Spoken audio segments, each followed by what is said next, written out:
Okay, I'm back. Wait, I wonder if.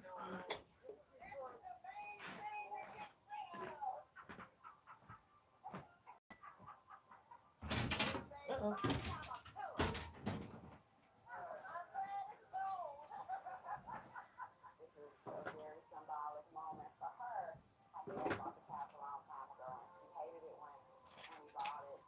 The real resistance came later, in the master bedroom.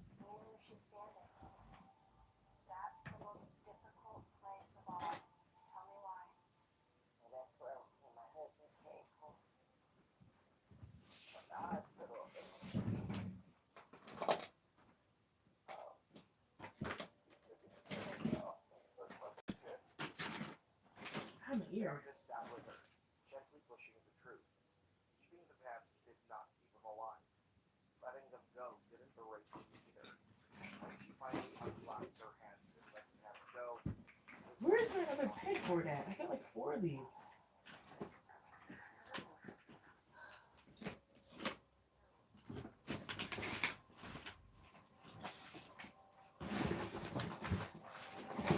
Oh no. It's not in here. Okay. That's fine.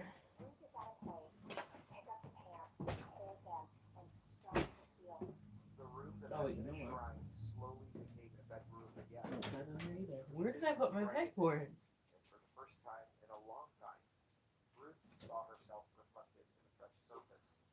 Not a ghost Oh, living under oh my god. things, but a woman who could be present in her life.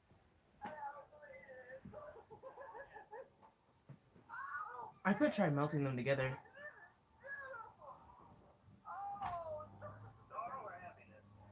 I'll try that.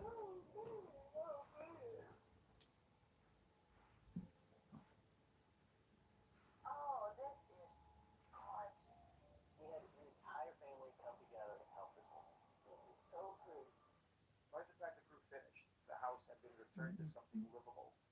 The work would have to continue, but there was a new texture to the air, space to breathe, to remember without hoarding every memory into an object. Her family felt relief, and Ruth felt a fragile optimism. She told them she wanted to keep going, that she wanted to live again, not just survive under a mountain of keepsakes. But we all know grief never really goes away, and no one knows if Ruth will survive the next wave when it hits.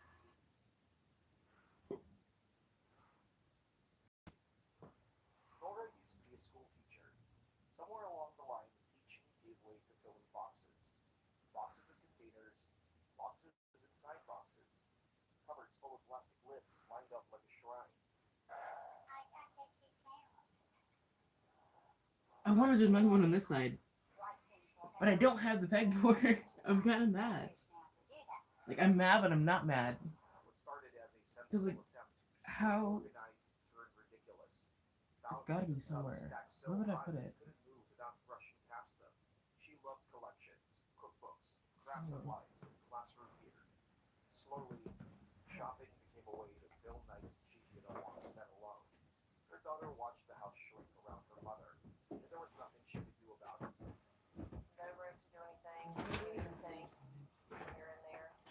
Of course, there's not. Why Where there had once been paths and conversation, would there were Okay. now towers of clear plastic and paper. So where could it Nora be? wanted time to go through every box. She had to touch everything and decide. That made any progress glacial. It didn't feel like stubbornness so much as fear. It felt like losing a piece of herself.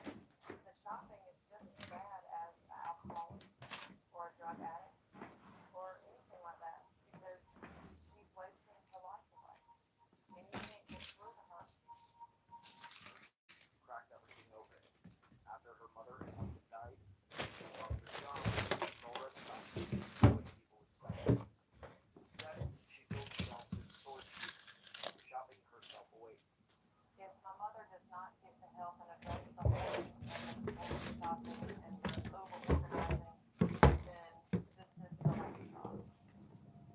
Her daughter begged, Is finally that where the other needle went, her bro? sanity.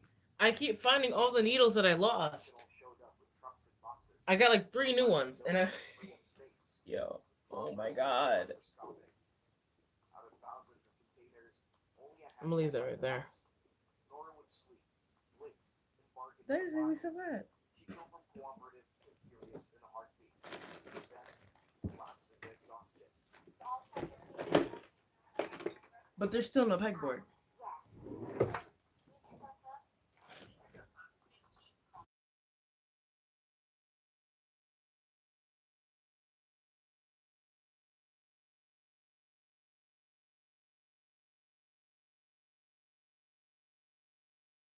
In the end, experts I think I know where the reported pegboard is. there was no missing. I got it. Turning point that day. Nora It's had gotta be found here. the cord that tied her shopping to the loneliness and loss underneath. I count 1, 2, 6 items that you've given away so far. I'm wondering what would it Your daughter is right here, and she's worried about something. We're gonna have to let it go, Mama. You have got so many magazines. Oh my gosh. I don't want you to be upset, and I don't want you to give up. Mama, please don't be like that.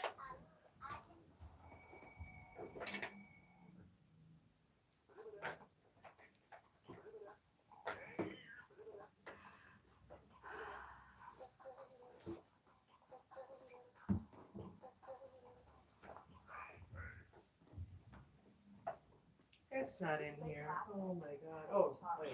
Start your comeback today at the Global Net. Take your health to the power of obesity with Nordic Natural. Why do we have so many beads? I have another box of.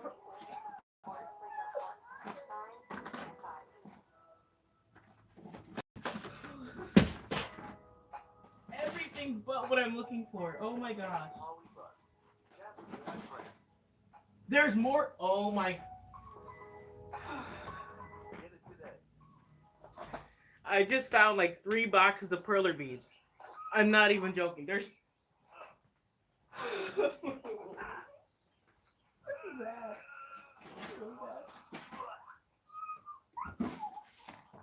Where is the pegboards at though? There's another pack of I can't even make this up. I found a bag of beads. There's more in here. And I just messed up my whole pattern. Great. Okay. Instead, the fear was that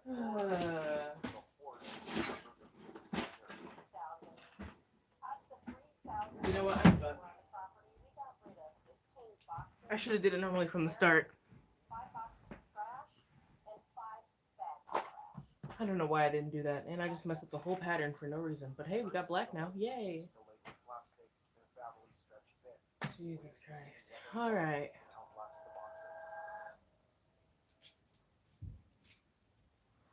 For Carrie Lee, hoarding was her entire identity.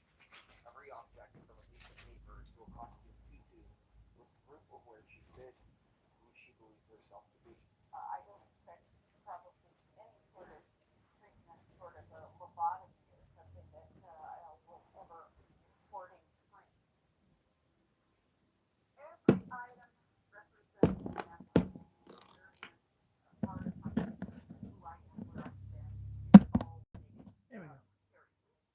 Okay. She couldn't see it, it didn't exist. So she stacked her life into endless piles. Each one a desperate attempt to keep memories from slipping away. It started small when she had kids. She stayed up late every night, lighting up toys in neat rows, chasing a perfection that she could never hold on to. She gave up on order, and the spiral began. Soon she was buried, just like her mother before her. Carrie Lee didn't stop at her home. She and her husband Jeff bought a second house, thinking it would be a fresh start. Instead, double the nightmare. The clutter from one property spilled into the other. We were having so many problems with the remodel of the house that the West Seattle house wasn't getting pulled down. He ended up taking out another mortgage on the Vashon house. Eventually, that money ran out, and then we turned to our retirement, and that ran out. It was obvious that the house in West Seattle wasn't going to get cleaned out anywhere in the future. They took out mortgages on both, drained their retirement savings, and ended up paying nearly $7,000 a month to keep 2 collapsing boards afloat. What was supposed to be stability turned into financial ruin, and they stood one step away from losing everything. Cleanup was pure agony. Every broken trinket had a story. Every tiny scrap of fabric might be useful. Okay, are you gonna donate those or keep them? Keep them? You wanna keep it, donate it? I don't know, just put it in my pocket. This is actually gonna go right here. She panicked over a missing blanket and tutu from her daughter's childhood, convinced that losing them was like losing her child herself. Even when the crew found them, safe in a mislabeled box, her fear didn't lift. And when her beloved roll-top desk was accidentally hauled away, she erupted. Proof of how deeply the objects controlled her. Can we open that door all the way? Or no? Pull the desk apart. Pull that top leg off. That's okay. It's okay to break it.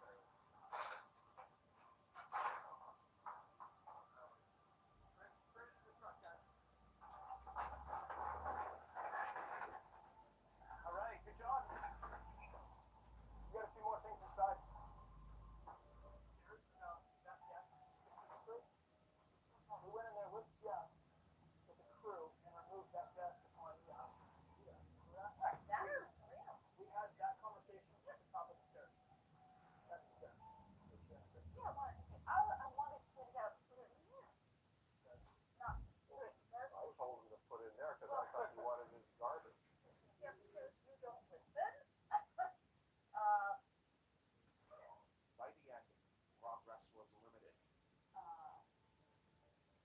I just feel like hiding under the bed and finding it. This is gonna be a really weird pattern. Yeah. Jeff quietly slipped items into the dumpster just to move things along. Carrie Lee, ashamed and overwhelmed, couldn't let go. The shame was crushing, but not enough to break the cycle. She admitted the truth herself. She would probably never be free of hoarding, short of something extreme. For her, the piles were her life, and losing them felt like erasing herself. In the end, while some progress was made, it wasn't enough to save both houses. They're both still at risk. Paul Hammond was 56 years old and surrounded by his own empire of junk. There were entire mountains of scrap metal he called a collection, but to everyone else, it looked like a scrapyard swallowing his property. Quite a few vehicles, a lot of refrigerators, stoves, used appliances, scrap metal, stuff I've collected for years. For years, he convinced himself he'd haul it off for money. The piles grew faster than he could ever move them. Sometimes don't think about it. Soon, the collection was a full-blown legal crisis. Neighbors had been complaining for years, fed up with living Why does across it kind from of look like a one river? forgotten I don't know industrial why. dump site. Eventually, the country stepped in. Paul was given a brutal ultimatum: clear it in 3 days or go to jail. To Paul, it felt like an attack. There was his land, his wife, his version of savings for the grandkids he adored. But it was clear to the courts and everyone else that this was a total public hazard.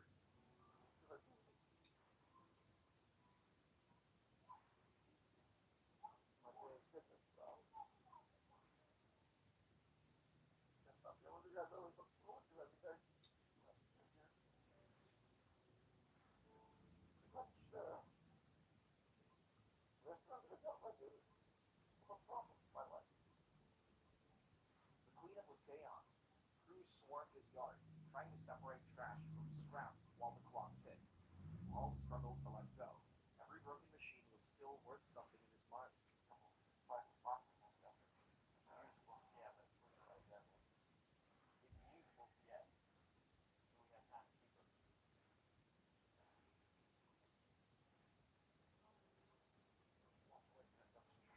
Yeah. Why'd you do that? Why'd you set this one way?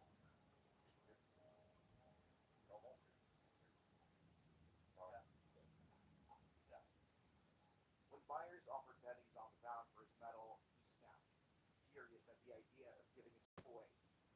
Underneath the anger was fear. Fear that without the piles, he'd have nothing to leave behind for his grandchildren. And give my stuff away. I can't. But, if I would tip downtown, we could play this game if he wants. I'm not giving my stuff away. I understand. I can't. I know you can't. I understand. Tell me it's a notice the judge, they give me half a cent a pound. Or I can get 4.5 cents a pound if I do it myself. Exhaustion set in. Paul wasn't young anymore. One day of hard labor could leave him down for two. His frustration boiled over more than once, threatening to derail the process. But slowly, progress started to show. The yard cleaned, cars disappeared. For the first time in months, he could actually see the fence line again. You couldn't see the fence yesterday. No, I didn't know there was a fence back there. Well, and there were all the tires. So this whole yard will be open. And it's started. Right. It's not finished. Right, and that's what the judge likes to see. Serious effort. By the end, it wasn't perfect. The house wasn't pristine, and Paul still wasn't convinced the judge would let him off the hook. But he had made visible progress, enough to prove he was fighting to keep his own, and a 5-month extension to continue cleaning the property. Standing in the cleared space, watching his grandchildren finally able to run and play where the junk once stood. What's it all about? What it's all over with, forget the old what's left. This is what Paul wants. He wants to have a place for his grandkids to play. Paul admitted that was the only reason any of it mattered. In his mind, the horde had always been about them, but even he wasn't sure he would be able to change for good.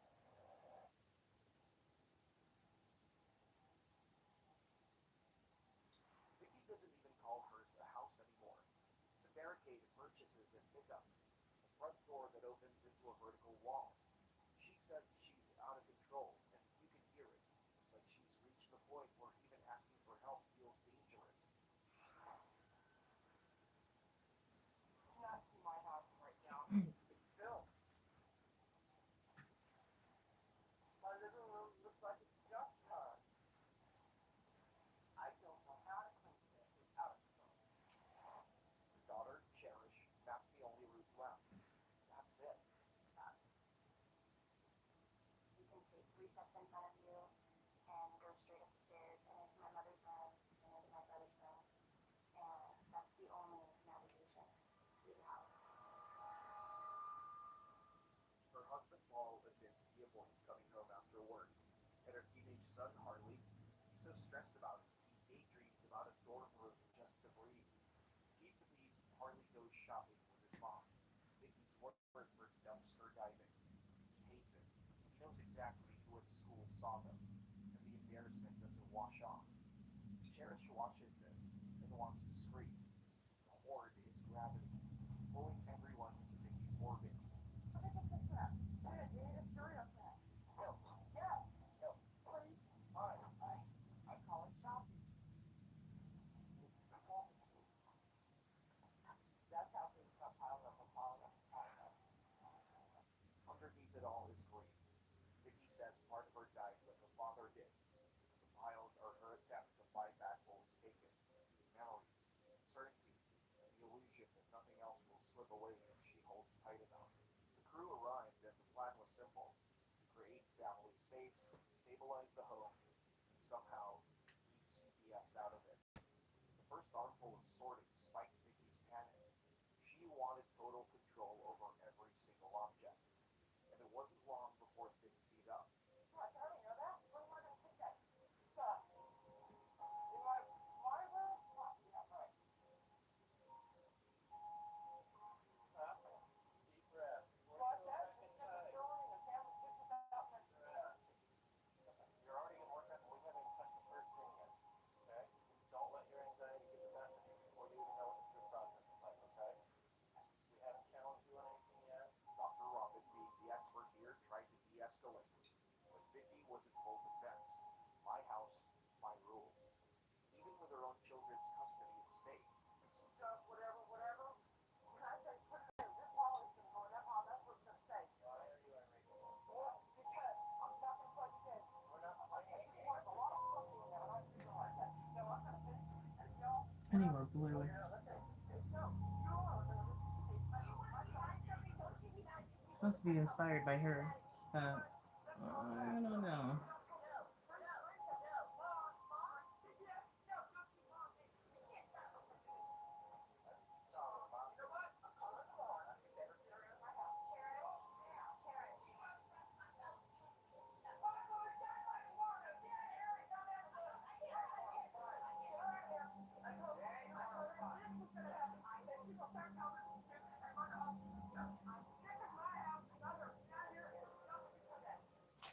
Paul, who's been passive for years, finally flipped too. He started tossing without asking, and Vicky couldn't deal with it. At this point, it was a tug of war with a marriage in the middle. She dragged things back out as fast as he threw them in. The only thing moving faster than the stuff was the blade. Hey, throw it in the truck. Oh, Steve. Here, you can already look. Look, I don't. Paul just started to throw everything on the front, you know, without asking Vicky anything. I think it's frustrating. He's been pretty passive up to this point. He's been letting Vicky run the show, and he's starting to realize how much crap they're gonna have left to deal with. I don't believe running out of blue. That's crazy. Whatever. Let me get back up from here. Use it. Close enough match, right?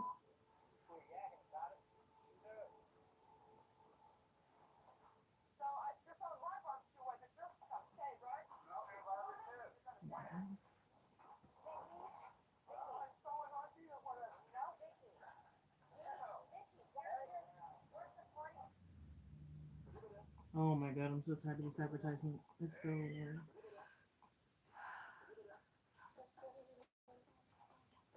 So.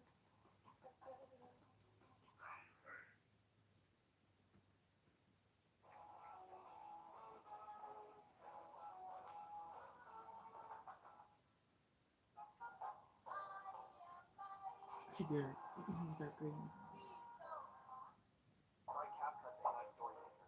Just type your text, get a video in seconds. Sarah felt threatened. Sarah's insecurities clouded her judgment, and one day, Open CapCut now and get started.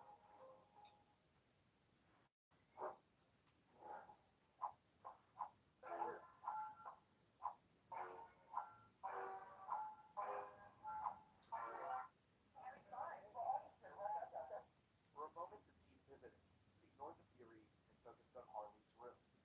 He deserved one safe place, one that would pass CPS's safety check. If your mom doesn't want to set that Thanksgiving, I want to help her with you.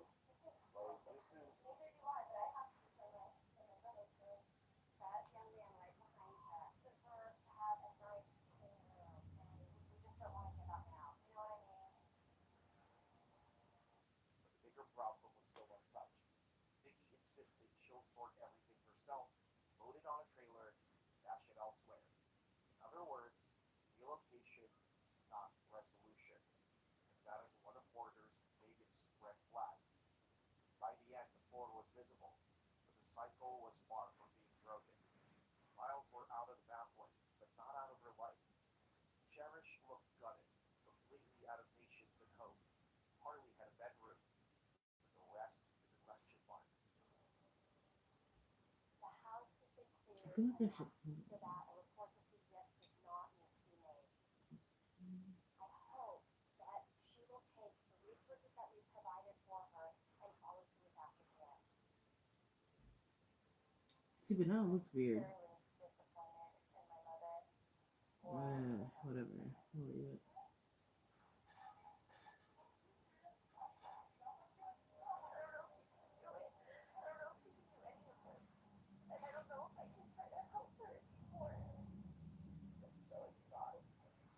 Vicky's grief didn't vanish, it just changed shape.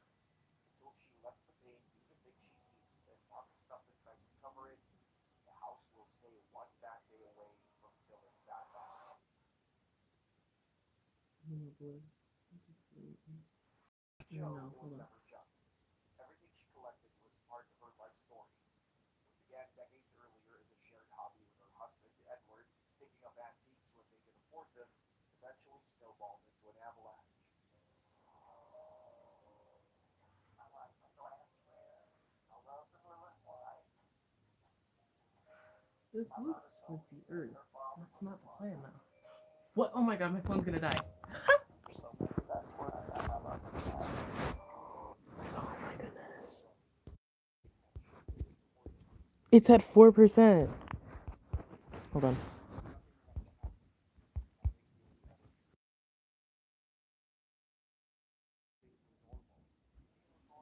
Hello, welcome.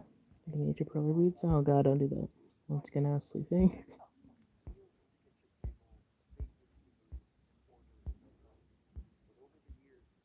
Hello, Crayon. Sorry, I wasn't here earlier. I mean, I was, but I couldn't see the chat. Does anyone else stick around? Kinda. I have no patience for pearly beads. Me either, but if I don't do it, who will? I want to add stuff onto my necklaces. I want to look cool like the other candy kids. I'm tired of just normal beads, you know? Hello. Okay, I gotta plug in my phone so you guys can't really see what I'm making anymore. But once it finishes charging or whatever, you guys will be able to see it. It's just right now I can't really show you. So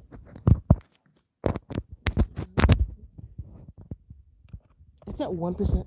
Oh my god. My phone might die. I literally called it. My phone died. We're back.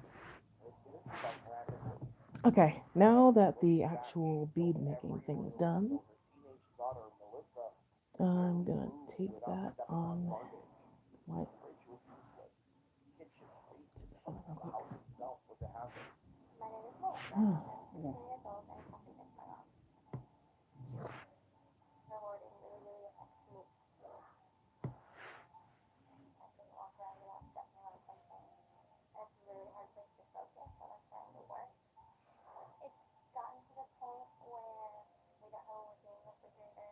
Her sister Paula finally reached the breaking point.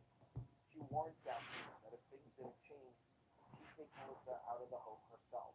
I'm an attorney and I just have the resources to make Melissa out of it.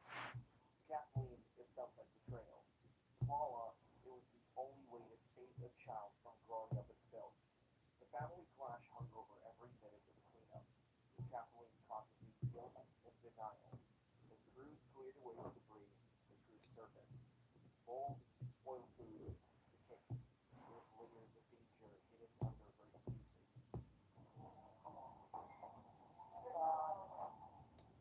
The situation I was living in was very serious. I didn't realize how bad it was until we uncovered a lot of things. I don't know what that is.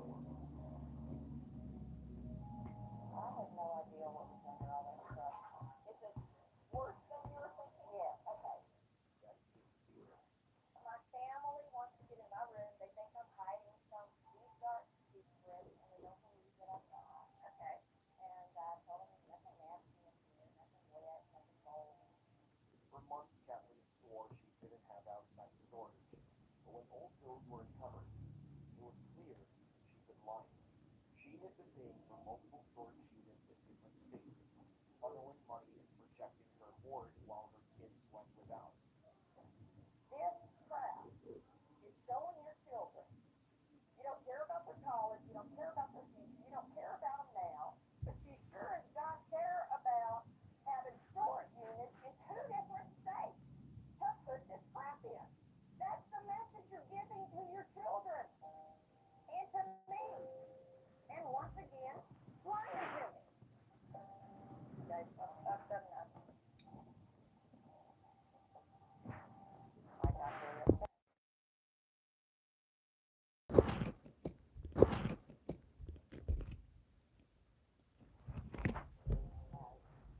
Spent money that she doesn't have storage unit for her hoard. For Melissa, the anger was unbearable. Watching her mother choose trash over her children was a wound deeper than the violence itself. Kathleen broke down, admitting she couldn't stop on her own. By the end, progress was visible. Melissa had a clean room again, space she could finally invite friends into. But after years of living like this, the damage was already carved into the family.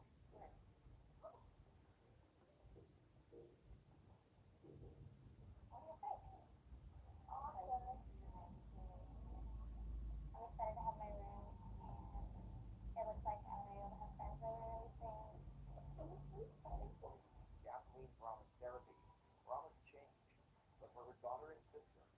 haunting question lingers. When someone has already hidden so much, how do you ever know if they're telling the truth?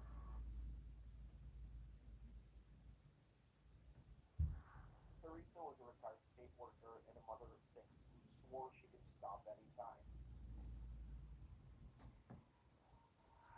Grief came from all directions: the death of her mother, a 3-year-old grandson, and her sister. She learned to outrun it in thrift store aisles. Twice a day, every day, she bought another little something to make the feeling go away. Okay, thank you. I got where I will be still store place. Her husband, Earl, had spent a lifetime